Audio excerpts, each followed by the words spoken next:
Friends, આજે હું તમારી સાથે શેર કરીશ ઘઉંના લોટમાંથી બનતા નવા નાસ્તાની રેસીપી. તો આ નાસ્તાના લોટમાં આપણે ઘરના એકદમ સિમ્પલ અને રેગ્યુલર મસાલાનો ઉપયોગ કરશું. પણ લોટને અમુક ટિપ્સ સાથે એવી રીતે બાંધશું કે નાસ્તો એકદમ ક્રિસ્પી અને કુરકુરો તૈયાર થશે. તો ફક્ત 2 વાટકી લોટમાંથી ડબ્બો ભરીને તૈયાર થતા આ નાસ્તાને તમે 15થી 20 દિવસ સુધી ખાઈ શકો છો. તો ચાલો રેસીપી શરૂ કરીએ. ક્રિસ્પી અને કુરકુરો નાસ્તો બનાવવા મેં અહીંયા ઘઉંનો લોટ લીધેલો છે. તો ઘરમાં રહેલી વાટકીના માપથી 2 વાટકી જેટલો ઘઉંનો લોટ લઈ લઈએ. સાથે તે જ વાટકીના માપથી મેં અહીંયા અડધી વાટકી જેટલો ઝીણો રવો લીધેલો છે.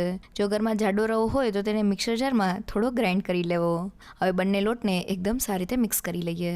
અને હવે લોટમાં મોણ એડ કરવા મેં થોડું તેલ લીધેલું છે. તમે તેની જગ્યાએ ઘીનો ઉપયોગ પણ કરી શકો છો. તો ઘરમાં રહેલી આ રીતની મોટી ચમચીના માપથી 3 મોટી ચમચીલું તેલ વઘારિયામાં એડ કરી દઈએ અને તેલને એકદમ સારી રીતે ગરમ કરી લઈએ. તો તેલને આ રીતના ગરમ કરીને નાસ્તામાં એડ કરવાથી તે એકદમ ફરસો બને છે. થોડું તેલ એકદમ સારી રીતે ગરમ થઈ ગયું છે. હવે તેને લઈ લઈએ અને લોટમાં એડ કરી દઈએ. હવે શરૂઆતમાં ચમચીની મદદથી અને પછી હાથની મદદથી લોટને આ રીતના 2 હાથની વચ્ચે ઘસીને તેલના મોણને લોટમાં એકદમ સારી રીતે મિક્સ કરી લઈએ. તો નાસ્તો બનાવતી વખતે આ સ્ટેપ સૌથી ઇમ્પોર્ટન્ટ છે. તેલનું મોણ લોટના દરેક કણમાં એકદમ સારી રીતે મિક્સ થશે તો આપણો નાસ્તો ખાવામાં એકદમ ફરસો બનશે. તો તેલ એકદમ સારી રીતે મિક્સ થઈ ગયું છે, જેનાથી લોટનું ટેક્સચર આ રીતનું ક્રમ્બલી તૈયાર થયું છે. જેને હાથમાં દબાવીએ તો તે સારી રીતે બાઇન્ડ થઈ જાય છે. મીન્સ આપણા મોણનું માપ એકદમ પરફેક્ટ છે. તો એ નાસ્તાના લોટમાં મેં ઘઉંના લોટ સાથે થોડો ઝીણો રવો એડ કરેલો છે. રવાનું ટેક્સચર થોડું કરકરું અને દાણેદાર હોય છે, જેનાથી નાસ્તો આપણો ક્રિસ્પી તૈયાર થાય છે. અહીંયા જો ઘરમાં રવો ના હોય તો તમે તેની જગ્યાએ ઘઉંનો જાડો લોટ એટલે કે કરકરા લોટનો ઉપયોગ કરી શકો છો. સાથે આપણે નાસ્તાને ફરસો તૈયાર કરવાનો છે, એટલે લોટમાં આપણે મુઠ્ઠી પડતું મોણ એડ કરવાનું છે. અહીંયા મેં મોણમાં તેલને ગરમ કરીને લોટમાં એડ કરેલું છે, જેનાથી નાસ્તો એકદમ ફરસો તૈયાર થશે. અને હવે મસાલા સાથે પાણીનું મિક્સર બનાવવા મેં તે જ વાટકીના માપથી 1 વાટકી જેટલું પાણી લીધેલું છે. તો આપણે લોટને કઠણ બાંધવાનો છે, એટલે મિક્સર બનાવતી વખતે આપણે વધુ પડતું પાણી નથી લેવાનું. હવે તેમાં 1 ચમચી જેટલું જીરું, 1 ચમચી જેટલા રેડ ચીલી ફ્લેક્સ અને મેં 1 મોટી ચમચી જેટલા તલ લીધેલા છે. સાથે નાસ્તો પચવામાં હળવો રહે તેના માટે અડધી ચમચી જેટલો અજમો અને 1 પિંચ જેટલી હિંગ એડ કરી દઈએ. સાથે સ્વાદ પ્રમાણે મીઠું એડ કરીને બધી જ વસ્તુને મિક્સ કરી લઈએ. તો બધી વસ્તુ મિક્સ થઈને આપણું પાણી આ રીતના થોડું ઉકળવા લાગ્યું છે. તો ગેસની ફ્લેમ બંધ કરી દઈએ અને મિક્સરને થોડી વાર માટે ઢાંકી દઈએ, જેથી મસાલાની એકદમ સરસ ફ્લેવર આપણા પાણીમાં એડ થઈ જાય. તો લગભગ 2 મિનિટ જેવું થઈ ગયું છે. હવે ઢાંકણને ખોલી લઈએ. તો આપણું પાણીનું મિક્સર પહેલાં કરતાં થોડું ઠંડુ થયું છે. તો હવે તેમાં 1 મોટી ચમચી જેટલી કસૂરી મેથી એડ કરી દઈએ. તમે તેની જગ્યાએ કોથમીરના પાન પણ લઈ શકો છો. અહીંયા આપણે કસૂરી મેથીને ગેસની ફ્લેમ બંધ કર્યા પછી જ એડ કરવાની છે, જેથી તેનો એકદમ સરસ ગ્રીન કલર જળવાઈ રહે. અને હવે તૈયાર થયેલા પાણીના મિક્સરને એક બાઉલમાં કાઢી લઈએ. અને હવે લોટ બાંધવા માટે તૈયાર થયેલા પાણીના મિક્સરને થોડું એડ કરતા જઈને આપણે નાસ્તા માટેનો કઠણ લોટ બાંધી લઈએ. તો મેં લોટને બાંધી લીધેલો છે અને તે આ રીતનો કઠણ છે. આ રીતનો લોટ બાંધવામાં મારે તૈયાર થયેલા બધા જ પાણીના મિક્સરની જરૂર પડેલી છે. જો આ સમયે તમારો લોટ થોડો પણ છૂટો રહેતો હોય તો 1 થી 2 ચમચી જેટલું પાણી એડ કરીને લોટને આ રીતનો કઠણ બાંધી લેજો. તો એ તૈયાર થયેલા લોટ ઉપર 1 ચમચી જેટલું તેલ એડ કરીને લોટને એકદમ સારી રીતે મસળી લઈએ.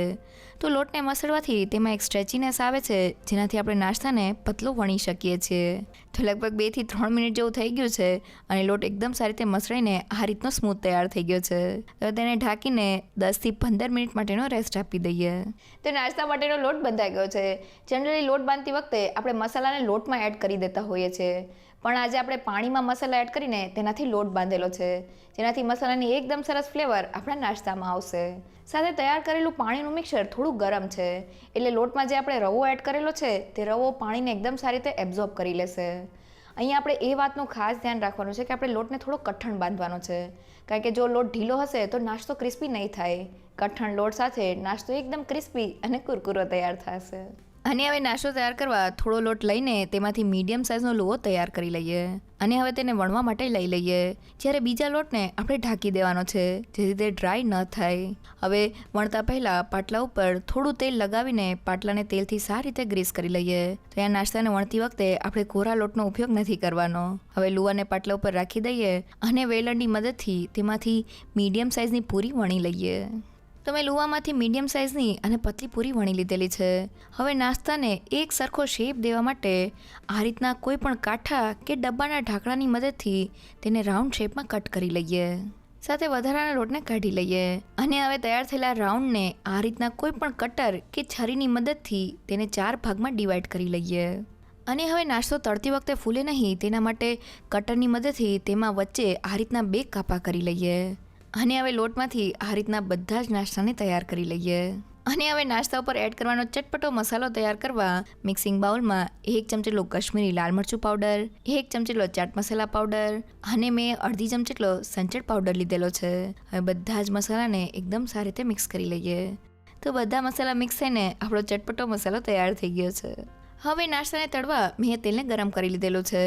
હવે ગરમ તેલમાં કટ કરેલા નાસ્તાને એડ કરી દઈએ.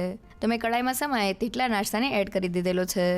હવે જારાની મદદથી તેને બંને બાજુ ફેરવતા જઈને ગોલ્ડન બ્રાઉન અને ક્રિસ્પી થાય ત્યાં સુધી તળી લઈએ. તો અહીં આપણે નાસ્તાને ક્રિસ્પી તૈયાર કરવાનો છે, એટલે તળતી વખતે આપણે ગેસની ફ્લેમ મીડિયમ રાખવાની છે. તો લગભગ 5 થી 7 મિનિટ જેવું થઈ ગયું છે અને તમે જોઈ શકો છો કે બહારથી એકદમ ક્રિસ્પી અને ઉપરથી ગોલ્ડન બ્રાઉન સાથે આપણો નાસ્તો તળાઈ ગયો છે. તો હવે તેને પ્લેટમાં લઈ લઈએ અને તેની ઉપર તૈયાર કરેલો ચટપટો મસાલો સ્પ્રિંકલ કરી લઈએ. તો અહીંયા નાસ્તો ગરમા ગરમ હશે ત્યારે જ તેની ઉપર આપણે મસાલાને સ્પ્રિંકલ કરી લેવાનો છે, જેથી તે એકદમ સારી રીતે તેની ઉપર સ્ટિક થઈ જાય. તો આપણો એકદમ ક્રિસ્પી અને કુરકુરો નાસ્તો તૈયાર થઈ ગયો છે. અહીંયા નાસ્તા માટે પૂરીને વણતી વખતે આપણે તેની થિકનેસ પતલી રાખવાની છે. પતલી પૂરી સાથે જ નાસ્તો એકદમ ક્રિસ્પી તૈયાર થશે. સાથે આપણે તેને મીડિયમ ગેસની ફ્લેમ પર જ તળવાનો છે. જો આપણે તેને તળતી વખતે હાઈ ગેસની ફ્લેમ પર રાખશું તો તે અંદરથી સોફ્ટ રહેશે અને ધીમા ગેસ પર તે તેલને એબ્ઝોર્બ કરી લેશે. તો હવે તૈયાર થયેલા નાસ્તાને તોડીને જોઈ લઈએ. તો મેં લોટમાંથી ડબ્બો ભરીને નાસ્તો તૈયાર કરી લીધેલો છે. તૈયાર થયેલા નાસ્તાને હાથેથી તોડીને જોઈએ તો તે એકદમ ફરસો અને ક્રિસ્પી તૈયાર થયો છે. એકવાર આ ટ્રીક સાથે તેને જરૂરથી ટ્રાય કરજો. તો ઘઉંના લોટ સાથે આપણો ડબ્બો ભરીને નાસ્તો તૈયાર થઈ ગયો છે. અહીંયા નાસ્તો બનાવતી વખતે બસ તમારે અમુક વાતનું ધ્યાન રાખવાનું છે.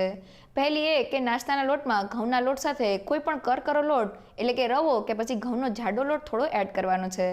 સાથે તેલના મોણને થોડું ગરમ કરીને લોટમાં એડ કરી દેવાનું છે અને નાસ્તાનો લોટ થોડો કઠણ બાંધવાનો છે અને તેને મીડિયમ ગેસની ફ્લેમ પર તળી લેવાનો છે. બસ આ અમુક ટિપ સાથે તમારો નાસ્તો એકદમ ક્રિસ્પી અને કુરકુરો તૈયાર થશે. જો તમને મારી આજની રેસીપી ગમી હોય તો મને કમેન્ટ સેક્શનમાં જરૂરથી કહેજો. સાથે મારા વિડીયોને લાઇક અને ફ્રેન્ડ્સ અને ફેમિલીમાં શેર કરજો અને મારી ચેનલને સબસ્ક્રાઈબ કરવાનું ના ભૂલશો. તો ફરી મળીએ એક નવી રેસીપી સાથે.